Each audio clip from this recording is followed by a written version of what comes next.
Okay, so we're here in Umugu camp in North Uganda, just on the South Sudanese border. This is a refugee settlement camp. So we've met a number of families since we arrived in the last hour who have been settled here.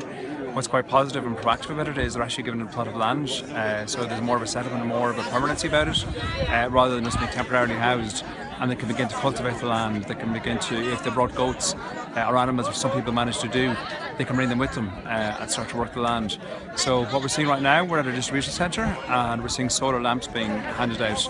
It's quite orderly, despite the sort of chaotic nature of the emergency. It's actually quite well run, quite well managed, as people have all been ID'd and registered at reception points.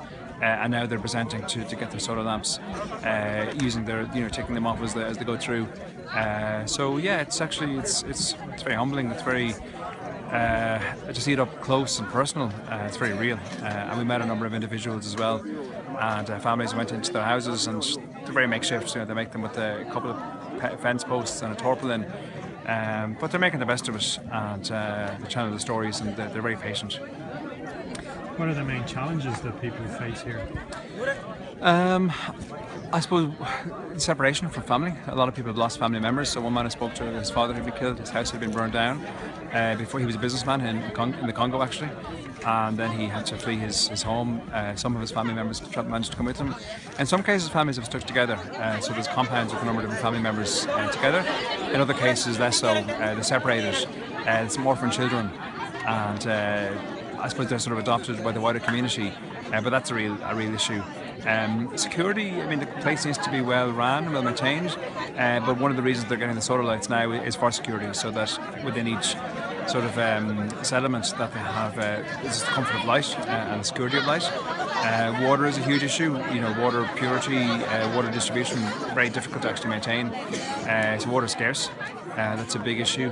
Food is maybe not so much an issue in the sense that it's provided by the aid package, but obviously it is an issue and there's not enough to go around. And then when, say, a bag of meat is opened or a bag of grains, they can go off pretty quickly before they get a chance to use them. So food storage, refrigeration is not an option. So there are some of the practical issues people face as well. As a TD and as a representative of Ireland, what role do you think we could play, or could you say that? Ireland has our development contribution is 0.35 of GDP at the moment, 0.35%. The target really is 0.7%. So I think obviously increasing that contribution would be very welcome. I think Irish Aid are very active on the ground. Here, we're here with World Vision. Irish Aid, the government agency, Irish government agency, our stream are here as well. Very active presence. So very proud to see Ireland making its weight felt. Even for a small nation, we're punching well in the international scene here today, and many other similar camps that we're going to visit later this week. But yeah, I mean, keep the funding going, and also the development aid and the management, and in terms of best practices and self-sufficiency and self-sustainability.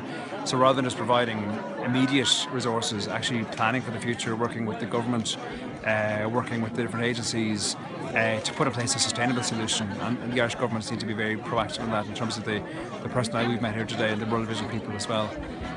So yeah, actually quite impressed with the operation, how they're running it, how they're distributing things. It's very professional.